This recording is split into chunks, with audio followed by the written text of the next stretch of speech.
Are you looking to sharpen your command and leadership skills? The 2024 Blue Card Hazard Zone Conference is coming back to the Sharonville Convention Center in Cincinnati, Ohio, September 30th through October 4th.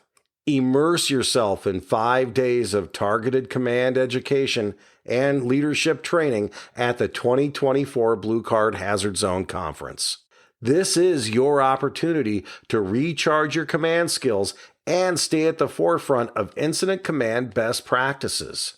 This year, we've added a certification lab, September 30th through October 2nd. Also added a Mayday workshop, October 1st to October 2nd. The General Conference is on October 3rd and 4th. The Mayday workshop is filling up fast, and our early bird pricing of $415 each for the General Conference is a limited time offer. Don't miss out on this opportunity. Register now at hazardzonebc.com.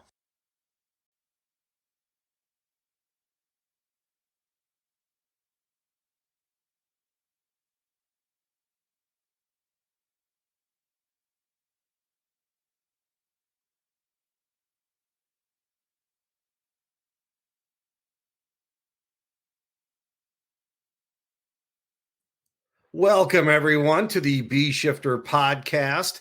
I'm your host, John Vance. Very glad to have you along today, along with Chris Stewart and our special guest, Frank Leeb, who is joining us after retiring recently. I always get this wrong. The deputy assistant chief or assistant deputy chief? Yeah, deputy assistant chief. Deputy assistant chief. Everybody confuses. Yeah, you know, people in my organization confuse that. So yeah. You've got a brand new role, which we'll get to in a few minutes and talk about what you're doing right now. One of the exciting things is if you're listening to us the week of July 8th is the Bee Shifter, the Blue Card Hazard Zone Conference is coming up in September, beginning of October. September 30th is actually when the pre-conference kicks off. And this is the last week to get the early bird special in, which everyone would get $100 off per participant, plus a transferable Blue Card subscription. And Frank is one of our main instructors this year. Frank, what are you going to be talking about at the Hazard Zone Conference in Cincinnati this year? Yeah, well, first of all, thanks for having me on the show. Again, I enjoy coming on and speaking with you guys. And this year, I'll be speaking about mid-rise dwellings. And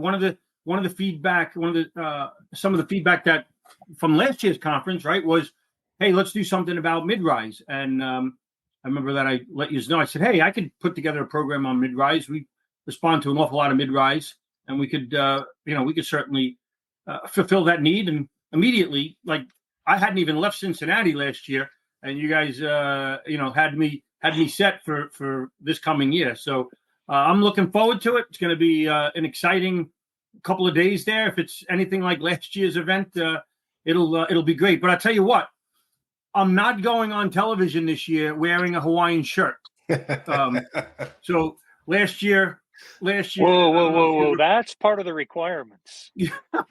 So I didn't mind going up on stage wearing a Hawaiian shirt. Right? It was, I don't remember, Hawaiian Shirt Friday or whatever. You said, hey, the news is here, and they want to speak to a couple of the guys. I said, but I'm wearing a Hawaiian shirt. I got to at least change out of my Hawaiian shirt. And you said, and I quote, nah, everybody's going to have their Hawaiian shirt on. Well, I was the only one with the Hawaiian shirt on. Now, I want you to know that I actually just left the store and I bought a Hawaiian shirt for this year. So I plan on wearing my Hawaiian shirt on Friday. Oh, listen, I'm going to wear my Hawaiian shirt. I'm just not wearing it again. If the news crew shows up and they say, hey, we want to interview that guy from New York City, along with you guys, and because the viewers of the news that night were probably saying, who's this clown wearing a Hawaiian shirt when no one else? That's the way they do it in New York. Yeah. The tropical New York City guy. Yeah. That's great. And Chris, what are you doing this year at the conference? You've got a class too. I'm going to be talking about our strategic decision-making workshop. So, connecting incident command, the functions of command, and that type of stuff to decision making for operations and actions in the hazard zone, led by the IC. And so really looking at the blue card standard critical or strategic decision-making model, which essentially is our critical thinking model, and then how that actually applies. So there's the incident command system, and then now we need to start making decisions about what and how we're going to do things on the fire ground from that IC or that the division boss or sector boss perspective. And so so we'll be talking about that for 45 minutes or so, and giving a preview and trying to get folks interested in either coming to or having one of our workshops in their location. Well, we want to encourage everyone to take advantage of that early bird price and get registered this week. The other thing too is we're about down to 250 seats left. I think Josh kind of felt like that was a loose number to have 700 people, but the venue called him and let him know there's not a 701. So once we're sold out, we're sold out. So we want everyone who wants to have this opportunity to learn from some of the best ICs and instructors in the country, go to hazardzonebc.com and get registered for the Hazard Zone Conference this year. And I look forward to seeing you guys there with our Hawaiian shirts on Friday. Yeah, that's a fantastic venue. Day. Yeah, that's a great venue. And I tell you, when the first time I met Chris was part of the UL Acquired Attack study, and the strategic conversations, decision-making conversations that we've had over the years since then. It sounds like that's what the class is going to be all about. So that's going to be a can't miss class. Your critical thinking is on a different level than most, and I know that'll be. I just wonder how you're going to get it down to 45 minutes. Our phone conversations are never more than never less than 45 minutes. So that'll be interesting to see how you get it down to that. But that's a can't miss class for sure. I'll know when to stop when people get up and walk out of the room. Yeah, that's the.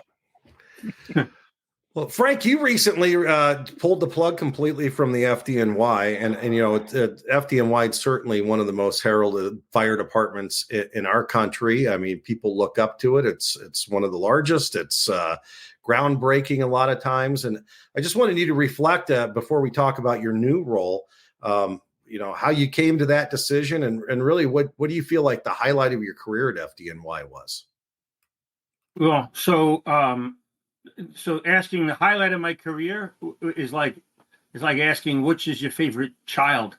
I've been blessed in my 31 years, 246 day career. Who's counting? But I've had so many high moments. Here's the bottom line, right? So I say to people that love the job and its people, and I'll love you back, right? And I love the job. I love the fire service, and I have put so much into it. I don't know if I could put anything more into it. I put so much in, but I get so much more out than I can ever put in. And that's paid back in training opportunities, in opportunities I've had within my job, opportunities outside of my job, the friends that I've made along the way. It's just been an amazing time in my career in the FDNY, and as you mentioned, I'll continue to be involved with the fire service, because you can retire from the FDNY, but I'll never retire from the fire service and teaching firefighters and going to conferences. There's too much, and I'm still I'm still a member of a volunteer department as well, and there's ways that I can continue to contribute there, which is good as well. But and now I forgot what your sort of favorite moment was. Yeah, there's so many moments, and so many moments that stand out, even if they're not necessarily a favorite moment. Every day going to Medal Day is a fantastic event. Every promotion, first day, first fire, first real fire, first real good fire I had February of 1993. Kings Highway and Avenue D, 7-story multiple dwelling fire out a whole bunch of windows, and the experience that I got from that fire, and in so many others. I've been, I couldn't limit it down to one, but certainly Medal Day and promotion, celebrating with your people. There's nothing better than celebrating with your people. And in the FDNY, on Medal Day and our promotion ceremonies are truly highlights of an organization that thoroughly celebrates its people and their accomplishments. One of the questions that I had for you was the officer training process that FDNY goes through, because I know it's a very tough process just to take the test. And I've been in firehouses where back a few years ago, where there was a whole box full of books, and there are books about elevators and books about the electrical code, and that's just to be made lieutenant. So it's a competitive process to get those jobs. Then how do you guys prepare officers to be out in the field? What does that process look like? So as you mentioned, you'll go into a firehouse with somebody that's preparing for the exam. And for my lieutenant's test, for example, actually for every rank, I got a study group together, and we studied for 2 years. In fact, on September 11th, 2001, my study group was supposed to meet that morning. Our lieutenant's test was supposed to be October of 2001. Obviously, it wound up being canceled, but we had been studying for 2 years at that point. So the fact that FDNY members, the competitiveness of that exam is so great that when you're ready to get promoted and you go to our first line supervisor program, FLIPS, you have such a base of all of the procedures, fire prevention, the procedures, both, tactical procedures for on the ground, on the fire ground, and for the administrative policies, that you're building off of a really good foundation. And we'll bring them offline for this first line supervisor program and make sure that everybody has that same base of knowledge. And it's funny, you'll sit there. I remember sitting in a class, and they're going over private dwelling fires. And I'm like, who doesn't know private dwelling fires? And then, a firefighter from Manhattan asks a fairly basic question about private dwellings. And I'm like, well, that's why, right? So we have to make sure that everybody's starting, let's get everybody on the same page and review certain things, because there's tidbits and nuggets of information that if you didn't work in those areas, you may not have it. And likewise, the Manhattan firefighter would be able to give you nuggets when we spoke about high-rise building repeaters and hose line placement, ladder operations, those type of things. So it gets everybody on that same level, and then they continue to raise the bar from there. But every single rank in the FDNY, when you get promoted, you come offline and you go to class. Every single rank, lieutenant, firefighter to lieutenant, lieutenant to captain, captain to battalion chief, battalion to deputy. Even a brand new deputy chief comes offline for 1 week, and other deputies come in, and they'll go over different scenarios with you and all those things, just to prepare you for the new rank. Obviously, the biggest transition is firefighter to lieutenant, and then captain to chief officer. And a lot of role playing scenarios. It's a fantastic program that does a great job of preparing our members for the next rank. And it's something, quite frankly, every organization should. You shouldn't just promote somebody and just hope that they get it right, because hope's not much of a strategy or a tactic. So you want to kind of put that to bed and make sure that you have knowledgeable people that are going to be able to run an incident, run a company, or even a greater alum. One of the reasons I wanted to ask you that was because I understood it was an intensive training program. And really, as we travel around doing blue card classes, we find most of the United States, they don't do anything. I mean, it is one day you're a firefighter, next day, here's your badge, you're now a lieutenant, and they might do a little orientation and they might have some guidelines for you, but there isn't much preparing most of our officers that we tend to see, especially in suburban departments. Yeah, and I see it as well as I go around, and and I think podcasts and different, there's so many different training classes that you can go to or bring into you to train your officers, but you're asking for trouble in the long term if you're not preparing your officers to lead. And I would go even a step further. Is obviously we have to be brilliant at the basics, right? So competency at our job, tactically and strategically speaking, on a fire ground is paramount. But we don't teach soft skill leadership either. And those are things that we should be teaching to our youngest firefighters. And it shouldn't be, well, if we do that, then we're not going to have time to teach forcible entry. We're not going to have time to teach ladder operations or how to stretch a hose line. No. That training needs to continue, but we need to better educate our people on some of those soft skill leadership, because it doesn't matter whether you become a boss or you don't become a boss. The next class of recruits that you have in your department, in 20 years from now, one's going to be a senior firefighter leading the company informally. One's going to be a lieutenant. Two are going to be captains, a couple of chiefs, and one of those is probably going to be leading your organization. And if you preload that early on in their career, some of those soft skill leadership traits and some of that management and leadership, they are going to be so good. It's just a force multiplier, because you'll have that for the duration of their career. And departments don't recognize that. And training budgets are tight. I get that. But Kurt Verone puts it best. He's a pretty well-known and trusted lawyer for the fire service. He writes in the publications all the time. And he says 80%, at least 80% of litigation in the fire service comes out of soft skill leadership stuff. And, how to deal with people. Because we all know that officer, right? Where you pull up to the firehouse and you're like, oh my God, I'm going to have to work with this guy. Hopefully he's on his medication today. And, because you don't know what you're going to get, right? And this firefighter, right? This officer, you might, at a fire, he might be the best in the job, right? But yet you hate working with him because he has no bedside manners, doesn't know how to treat people.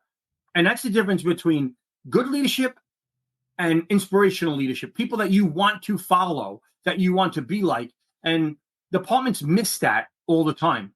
I think the challenges with the smaller departments is they only have a couple of leaders. It's hard to cross-pollination, but that's why you have to send your people to other classes, other conferences, podcasts, all of these things, because these are the avenues where we could fill these gaps. But you're 100% right, John, when you say it, that the fire service is largely missing the boat when it comes to preparing our officers for day one as an officer. And then we wonder why. Well, let's talk. Congratulations, by the way, on such a great career. At arguably, you've made a huge impact already, being an FDNY chief, and you're continuing that impact on. Number one, you just fire me up so much when I hear you speak. That's why I'm looking forward to the conference. I love listening to you on other podcasts. I'm glad you're on ours. But now you've got a new role with the First Responder Center for Excellence. Tell us, first of all, what the First Responder Center for Excellence is. Yeah, so the First Responder Center for Excellence, the FRCE, is a affiliate organization of the National Fallen Firefighter Foundation. So in 2016, the NFFF decided that they needed to stay on their mission of taking care of firefighters' families, that they decided they needed to make an affiliate organization, which the FRCE was born. And I view my role with the FRCE as the managing director of the NFFF. Does a fantastic job, led by Victor Stagnaro, and he's the CEO of both the NFFF and the FRCE, and Gary Kurtzbaum, who is he's the managing director of the National Fallen Firefighter Foundation. And they do a fantastic job with all the programs that they have, what they've done for the FDNY after September 11th, with our counseling unit, with all the different things that they do. But the FRCE, our job is to make it where the NFFF doesn't get to meet your family. And if they do, it's not until you're very, very old. And we do that by, that's the job of our job as a young firefighter, right? As an older firefighter, is to make sure younger firefighters live a long, healthy life by having a long, healthy career. So the NFFF doesn't get to see them, right? That's our goal, is to make older firefighters that are healthy, that could live long and prosper. And for the FRCE, we have 6 core areas: behavioral health, cancer, cardiac, firefighter physicals, health, wellness, and nutrition, and health, wellness, and fitness. And a 7th one that is a string within all of them is safety. And for me, taking a position with them was just on brand, because I care about firefighters. I care deeply about firefighters and their health and their safety and well-being. But I also believe that, we we have a sworn obligation to the public, and we uphold that by making sure that we are healthy, that we are safe, and that enables us to be aggressive because we are well trained. A well-trained, safe firefighter is an aggressive firefighter. We understand there's a risk. There's a risk in every single thing you do, but we can better manage that risk of all of those things that we mentioned. And for me, it's passionate. I'm tired of going to my friends' funerals. I'm tired of hearing about another firefighter suicide. I'm tired of seeing firefighters' careers ended early, prematurely, because of, it's about preventing the preventable. And we can do so much more. And that is the goal of what the First Responder Center for Excellence, which is firstrespondercenter.org. If anybody's interested in going on the website and checking them out, we have lots of resources. We have a learning management platform that we're in the process of building even more classes for that. And those classes are free of charge for any fire department or firefighter. We have classes that you can sign up for and take. We have other classes that we could bring to you. There's so many different resources that are out there, and that's what we want to be, a resource for the fire service to help keep our firefighters healthy, safe, to live a long career, whether you're in a volunteer or a career department, and that you could enjoy your time when you retire. Even that, right? Too often we hear about a firefighter retires and a couple months later they pass away or they get a terminal illness. And we must do better to protect ourselves. So Frank, there's a lot of important stuff there. Why should line firefighters, line officers pay attention to this, and why does it matter to them, and what's the connectivity for them? Because we hear a lot about there's these organizations out there that are just they're so focused on safety and they don't care about us doing the job and all that stuff. And I know that's not the case for you specifically, and then for the FRCE. So why should they care? Yeah, Chris, and that's a great question, because I want firefighters. Listen, know your job, do your job, right? And that way, when you do that, you could do it aggressively, right, and safely. We should be thinking about our firefighter safety. And we should also be thinking about, Mrs. and Mr. Smith, because we have to get them, right? But the more the better you are. If you were to take a 1-year firefighter and a 15-year firefighter and tell them to go aggressively search a bedroom on the second floor of a private dwelling, and you're looking at it and it looks like it's going to light up, and you're as a senior firefighter, you wouldn't go in that window, but the young firefighter, all he knows is aggressive, right? So he becomes a kamikaze. So that's not what we need to be training our people. We need to train so that way we can have safety and aggressive be together, because we're not going to eliminate the risk, but we could better manage it by having quality, frequent, high fidelity training, right? That's what it is. There has to be a degree of common sense in all of this. And I think which standards that I sit on and stuff, especially 1585, the new contamination control standard that just came out, it's about, we got to be able to do our job. Firefighting is a dirty job. It's a dangerous job. And we're not going to totally eliminate that risk. But that doesn't mean we shouldn't be trying, because ask your family if they want you to come home at the end of a shift or a tour. They want you to come home and they want you to be healthy. And there's nothing wrong with that. We should be able to, safety and aggressive should be able to coexist.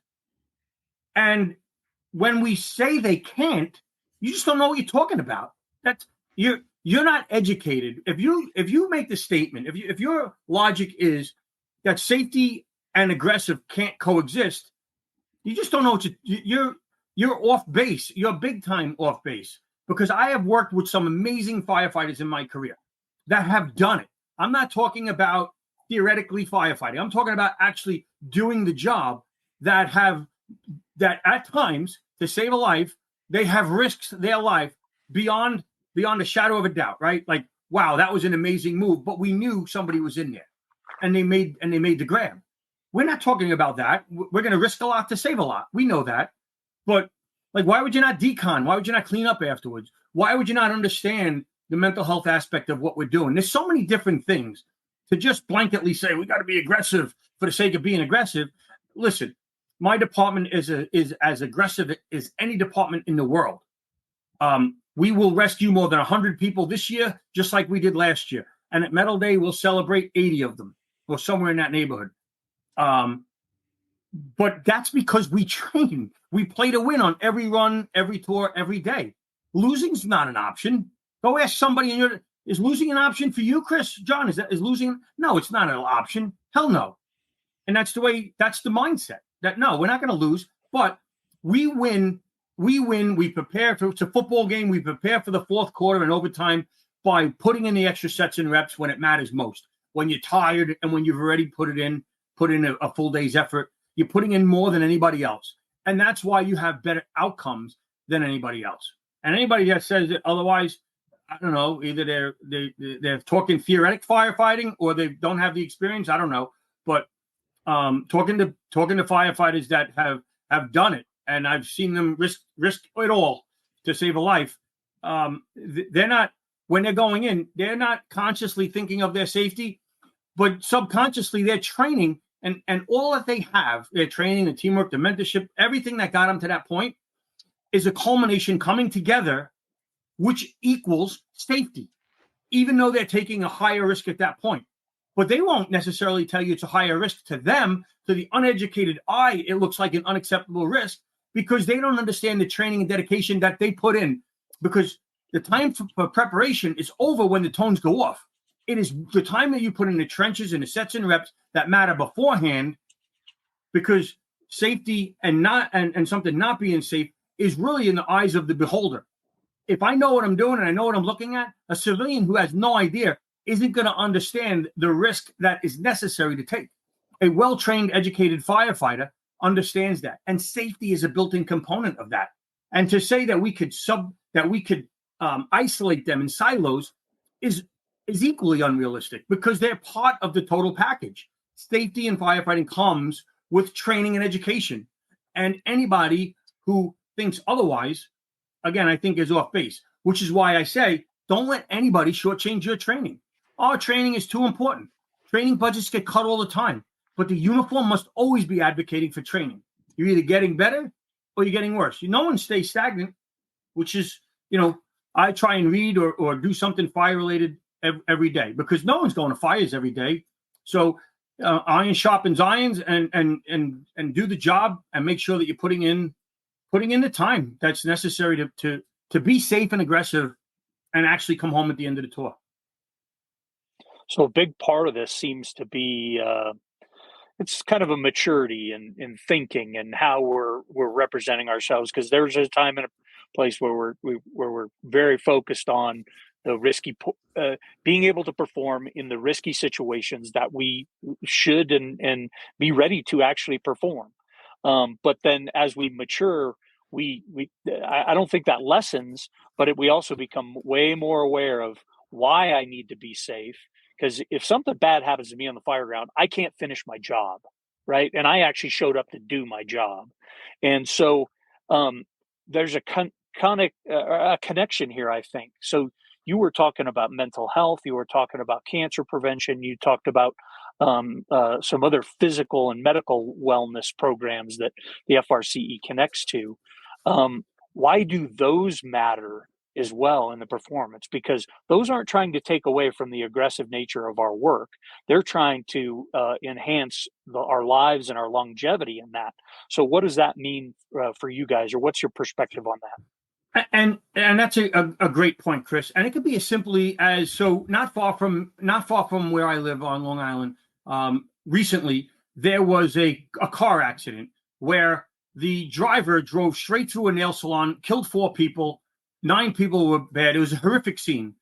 And they got mental health resources for the responders right away, because it's about making sure that these people can continue to function, because we have to be aware of increases in suicide rates and just all the different things that impact our beloved profession.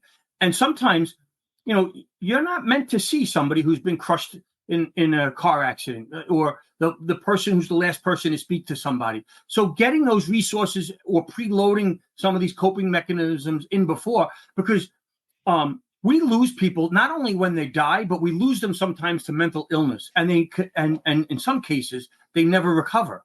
So we have to make sure that we're thinking about the long game here, and the resiliency of our firefighters, resiliency in that how to exercise and work out, and then how to recover to be, so that way you are the best nozzle firefighter that you can be, that you're ready for the next fire alarm, but also make sure that we are recovering you mentally, that your brain and your mind are in the right place and stay in the right place. And that's where, and the younger firefighter doesn't think that's needed. I didn't think it was needed as a young firefighter, but I've had friends that have suffered from mental illness. I've had friends that have killed themselves. I've had friends that have, that have died of occupational cancer. And these are the things that, these are some of the things that we could prevent. And when it's mental health or behavioral health, we don't always look at that in the same light, but we lose those people without them dying. And man, I know, and as I travel around and I speak to people, I know a lot of people in our profession that are struggling with an experience that they had, and I think about, after September 11th, a month after September 11th, we had a plane crash in the Rockaways, and I responded to that on the first alarm. And we operated there for a couple of hours. And there were like 270 people, 268 people died in that or something like that. And I had zero emotion. I went home and I was upset because, as I told my wife, I'm like, what have I become? That should impact me, right? But I was emotionally numb from how much can you take, right? Before you just shut off. And we didn't have the resources then to deal with it. It was right after September 11th, our counseling services, everything. This guy, Frank Leeb, took over our counseling services after September 11th. And what it became in the next 20 years is remarkable, where as the incident commander at, say, the Twin Parks fire, we had counselors there before our members were leaving the scene. That is a dramatic shift. That is a sea change, a generational change for the better, in that we're making sure that we take care of our people, because we can tell if somebody has a broken leg, but we can't always see a broken brain. And and they could be repaired just like the leg can be, but we have to recognize it and we have to build in that resiliency. And that's what the FRCE is really all about. That's one of the things. And for young firefighters, they're not always interested in it, but we need firefighters to be interested in their health and wellness, because that's how you, part of the way you become an old seasoned firefighter that can just, talk tactics. Like I mentioned earlier, right? Call you up, Chris, and we'll talk for 2 hours about strategy and tactics. And, I'll never get tired of doing that, but we need to make inroads in some of these other categories. And I think that's it's why I'm drawn to them, because I realize now, and actually I've worked with the First Responder Center for Excellence for the last 5 years in some capacity, whether it's as an advisor or making videos for them on occupational cancer or other things, because it matters. And when young firefighters see this earlier, they're able to better protect themselves from all different things that are going to be thrown at them in their career. And that's really what it boils down to. So the importance of it is that we could help build mental capacity, mental resilience for all of these different things, and be a partner with you to ensure that long career where, when you get to my stage in life, I have a 2.5-year-old granddaughter that, I hope that I can be around for her to graduate high school and college and get married and all the bucket list things that I want to do in life. And you do that by starting young and understanding some of the stuff that firefighters need to know. I wish I had somebody like me when I joined the fire service all those years ago, because I would still be. I've been in some great companies that have done a lot of work and were very busy, and I wouldn't change that at all. But I would change the way. Certainly, I would change the way after the fire. What I do, the way I clean up. I I would take better care of myself as far as sleep. I would build in mental capacity for mental resiliency, something that wasn't something that anybody was talking about that we do today. I would make sure that my physical fitness routine incorporated flexibility and stretching and stuff like that, because that all impacts you on the fire ground. Right? All these things enable you to operate better on the fire ground in different ways, right? The ecosystem of the fire service is all interconnected. Every piece of it is interconnected. From why we have ventilation limited fires sooner because of the modern contents that are burning, to the mental aspect of it, to everything else. It is our ecosystem is all interrelated. And the better you are, the more knowledgeable you are at any of these topics, makes you a safer, more aggressive, and better firefighter on the fire ground. Period. Well, it's probably not obvious, the people watching this, we look way, way younger than we actually are, the three of us on here. But we would like everybody to be able to get to that point, or young firefighters get to that point. And the things that Frank's are talking is how we're going to get there in a better state, and mentally, physically, all of that, and let you do your job longer, which is also a benefit there. Yeah, and better, right? So, what's the optimal firefighter? I want a thinking, well-trained, physically fit firefighter. In the FDNY, in the past 5 years, we've rewritten the majority of our bulletins, and I've had a say in a great many of them. And what have we done when we've rewritten them? Well, so a lot of them we've incorporated either science or research to make sure that our policies align with what's best out there. So we take the research and the science and couple it with the FDNY experience. What are we actually seeing on the fire ground? And make optimal procedures. And then we test them every day. So it doesn't take long before the next fire occurs in New York City where we'll be able to test it. But the other thing in that we added a lot of the why, right? So that you understand it, because that thinking firefighter is what we want. And we've also added gray areas, because the firefighter earns his paycheck in the gray areas of our procedures, where you understand the why, and that when you need to operate outside of the written playbook, that you know how to do it. That when you see something that's not fully defined in our procedures, I don't want robots. I can't legislate, nor do I want to legislate everything on a fire ground, because the best actions on the fire ground often entail a firefighter who didn't totally follow the SOP. And in the FDNY, we're good with that. Sound practices have sound reasons. And you went in there and you did something that wasn't exactly according to the SOP or the procedure, and you saved a life. Well, that's what we're here for, right? But you didn't just arbitrarily take a risk unnecessarily. You understood the risk. Again, that all comes back to, it funnels down to our foundation, which is our training. Training is the cornerstone. It is the heartbeat of every organization on the planet. And the fire service is no different. You can't do anything if you don't know how. And you can't do anything, you don't know what you don't know. So, as a 17-year-old firefighter, I thought I knew it all. And I look back and laugh how little that 17-year-old firefighter knew. It's comical how little I knew. Yeah. Well, and having a prepared firefighter, somebody who's well-trained and is prepared to make the call, whatever that is going to be somebody who's going to have a healthier, happier life, because there's nothing like that hindsight in the rearview mirror of like, wow, I wasn't prepared for this. I didn't know how to handle this situation. I've never trained on that procedure that I was asked to do. I mean, and we see it happen a lot because, frankly, there's a lot of departments out there that don't train. There's firefighters that don't seek out training. So, amen, brother, because I think that is absolutely the training is the foundation for it, and that's what's going to make us healthier, happier firefighters. And it doesn't always go our way. And we're going to see the horrific things like you talked about, Frank, but you're going to be better prepared for them if you're preparing every day for them.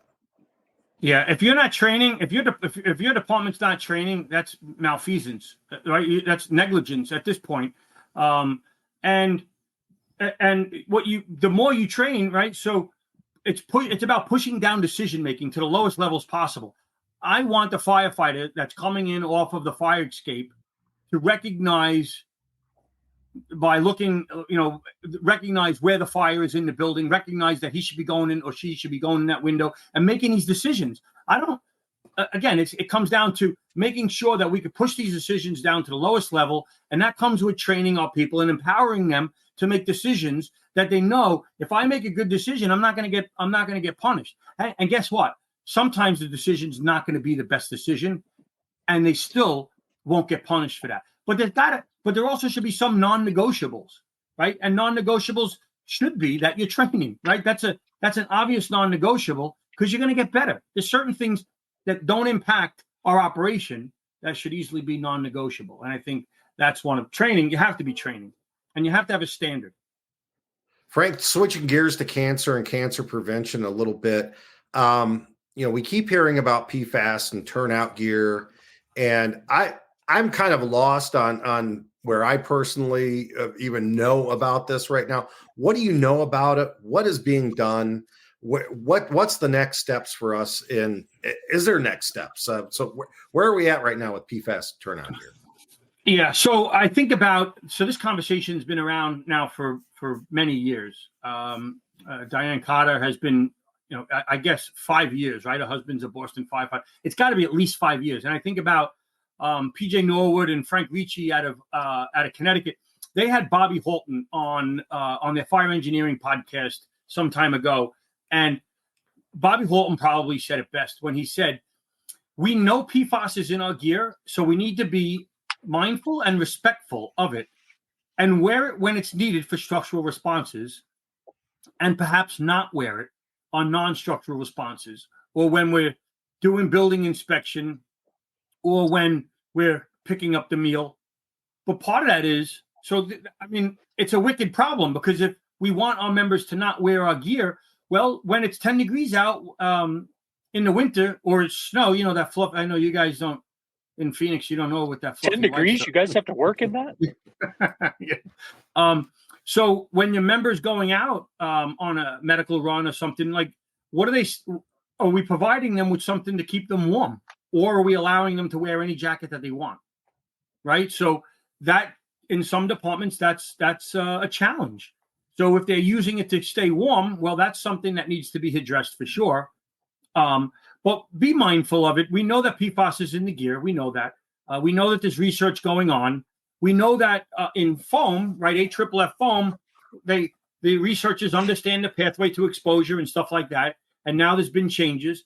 In the FDNY, it's been a couple of years now that when I was at the Fire Academy, in fact, we collected all of the 2.5 gallon extinguishers of AFFF foam, and collected all of the AFFF foam that we had, put it at the Fire Academy, and we paid somebody to dispose of it properly.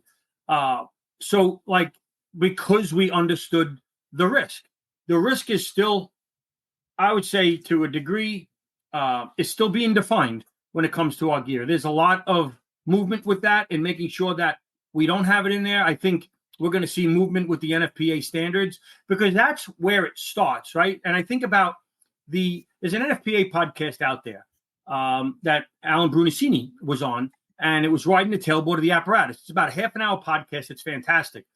And he talks about that him and 15 other people were on the original NFPA standard for 1500. 1500, the first standard, had where you had to wear seatbelts, and had that you were no longer allowed to ride the tailboard of the apparatus. So once NFPA says you can no longer ride the tailboard of an apparatus, well, good luck getting an apparatus manufacturer to sell you an apparatus that you can ride on the back step. So immediately, and it says this in the podcast, that we went from averaging 4 firefighter deaths per year to 0. We were averaging 4 a year from firefighters falling off of a responding apparatus to 0.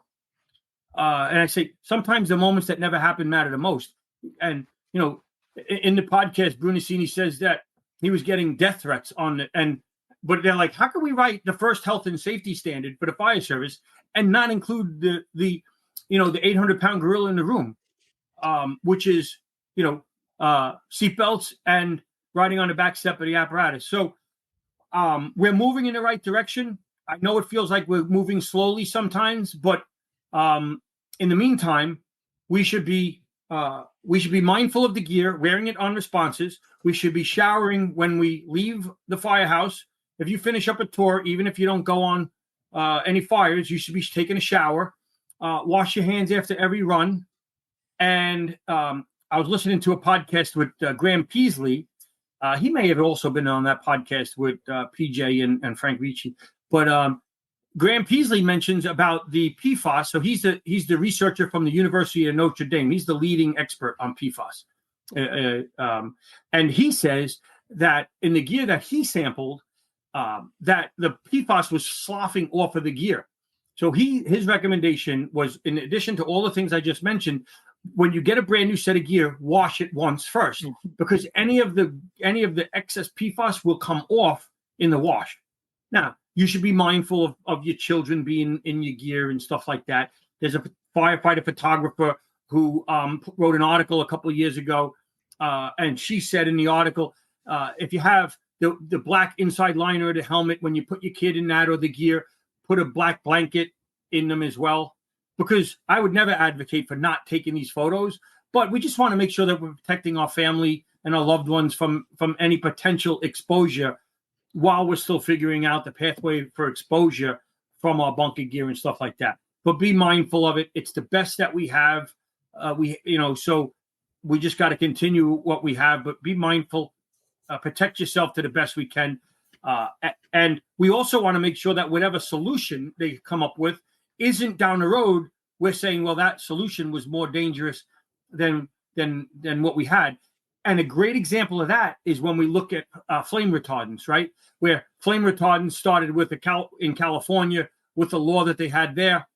And next thing you know, everything was flame retardant, and we saw cancer rates rise in the fire service, stuff like that. And now we've seen some of those being backed off, and we've seen changes with that. Just watch the documentary Toxic Hot Seat to learn more about that. So we just want to be mindful that as we eliminate, they talk about 7-chain, 6-chain, whatever, 5-chain PFAS.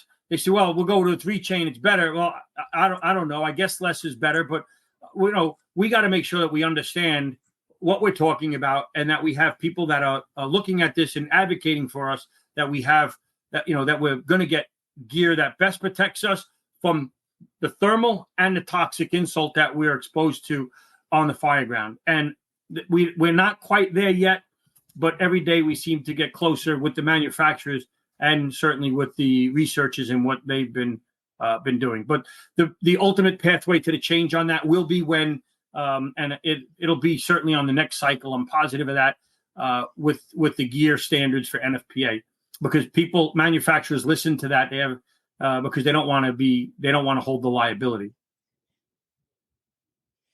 So Frank, I got one more question. Along this idea of cancer in the fire service and the preventative avenues that we're kind of looking at. So the FRCE has kind of at its disposal the Occupational Cancer Alliance. One of the things that I know that the Cancer Alliance is looking at is really kind of the behavior and mindset of firefighters, because we tend not to be our own best advocates for our health and welfare and safety sometimes, right? So better trying to understand the way firefighters think, the way we view things, and the way we view our own safety and welfare, and then trying to incorporate that into some of these solutions and some of these recommendations and some of this education that you guys are working on. Can you talk a little bit about the Cancer Alliance and then this other survey project? Yeah, so great question, Chris. So the Firefighter Cancer Alliance is headed up by the FRCE, the First Responder Center for Excellence. And at our most recent meeting a couple of months ago, we set up some different subgroups to look at different specific aspects. And one of them was human behavior, to look at what we could best be doing, because we know a lot of the best practices. Some of them I already mentioned here, but how do we take them from the knowledge of them to implementation where firefighters are recognizing and understanding what they need to do? So that is something that we are looking at. That is something actually I'll be looking at. I'll be attending a meeting in a couple of weeks in Pittsburgh that we're going to be working with behavioral health specialists to kind of look at that and say, what can we better do to make sure that we're implementing some of these some of this research. There's such great stuff out there, but that translation to the streets, to the station, hasn't always been what we want it to be. So we have lots of different subgroups on that. What are the barriers to implementation? And we have a great committee that's working on that. And as you mentioned, they had a study out already. Not a study. They had a survey out to try and get baseline information from people. And similar to that, although not related to this alliance, is the National Cancer Registry, and our ability to make sure that all firefighters are signing up for that. So we have an opportunity to best help ourselves by signing up for the Firefighter Cancer Registry. Dr. Kenny Fent and NIOSH are heading that up. And we have, so far, the enrollment has been, in my opinion, subpar. And we need to do better to make sure that firefighters are signing up for that, because that's how we can best help ourselves and our future selves and our future generations of firefighters. Because this data that they get, it's like going to a fire scene, right? And we're going to size up the fire scene, and the information we have sets our strategy and tactics. Well, that's what they're doing right now. This is their size up. And if we're not helping them get the information they need, well, then they're not going to be able to come up with good recommendations and funding for different things that the fire service needs in the future. And it may not benefit John, you, or myself immediately. It might be the next generation, but don't we want to make sure the next generation is better off than we were? And that's what this is, whether we're talking about PFAS or we're talking about this cancer registry, career, volunteer, and especially retired and people who are no longer in the fire service. We need everybody that has been in the fire service to sign up for this so we can get actionable intelligence down the road. And the fact that so few of us have is really disappointing, in my opinion. And we're working on trying to get the message out. They have some videos coming out that I'll be involved with to kind of promote it a little bit to help out. But we got to do better and make sure that all the people, that all firefighters and former firefighters, retired firefighters are signing up. And it's all of this different type of work that's going on that we could do better and be involved with. We will put the cancer registry links in the show notes so people can get to that. And this year, it's something that we make sure they have space. We get them to the Hazard Zone Conference in Cincinnati. They'll be back. They'll have a table. They'll be there to register people again this year. So that's the challenge. If you don't do it between now and then, at least do it in Cincinnati when you're attending the Hazard Zone Conference, because it is very, very important. Absolutely. And get your departments to sign up. They have a new thing. You could be a Gold Star helmet, a Gold Helmet Club or something, if a certain percentage of your organization signs up. And, do it for yourself, do it for your loved ones, do it for the future of our beloved profession. But no matter why, do it. Takes a half an hour. When they were doing the beta testing, I was one of the first to sign up for it. And I'm like, this is painless, half hour, and I was done. Frank, it really was easy. Before we go, we want to do a timeless tactical truth. Timeless tactical truths are from Alan Brunacini. They're the nuggets that he left behind. And today's timeless tactical truth is safe and effective must hold hands, from Alan Brunacini. That was picked before this podcast started, but you started going down that road. What are your comments on that timeless tactical truth, Frank?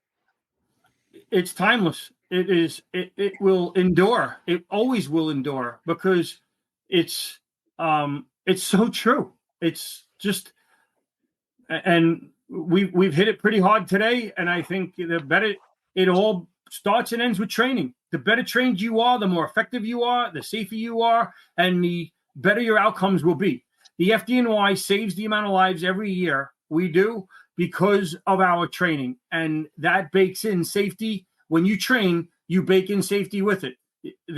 That's not an ingredient that you could just take out. And unless you're talking about a brand new firefighter who just doesn't know any better, or the civilian who looks at a building and says, I wouldn't go in there. Of course you wouldn't, because you're not trained. But for the trained eye, they see things that the civilians don't see, and they see opportunities and avenues for saving lives. And that is the difference that's built on training, which is baked in with safety. Yeah, it just makes me think of another written quote that he has from from command safety is the safest way to do things are usually the quickest and most effective, and that's got to be the only way we operate. So when we truly actually understand what is effective on the fire ground, we do it in an expedient manner. We tend to fix the problems fairly quickly, and when we do that, that's actually the safest position for us to be operating in. So this idea that we want to separate safe and effectiveness is not a reasonable, it's not a sustainable perspective for the fire service. I can tell you that. And if we're worried about OSHA or other folks trying to over legislate the way we do things, well, if we don't take it upon ourselves to start becoming better at the effectiveness and at the safety, then they certainly will come in and start telling us what to do more than they are now. So I think that's an important statement, like the boss always has. Yeah, and again, it's so the well-trained firefighter, who is operating at a different level, he's not, or she is not conscientiously thinking about safety when they're saving a life. It's just running. It's a program that's running, that they understand the way to do it. So when I hear people say that they're conscientious of safety, when I'm on the fire ground, I'm conscientious of the task at hand. Safety is just a program running in my mind in the background. That's not in the forefront of my mind. The forefront of my mind is doing my task, which I know how to do because I put in the sets and reps and time to make sure I get it right.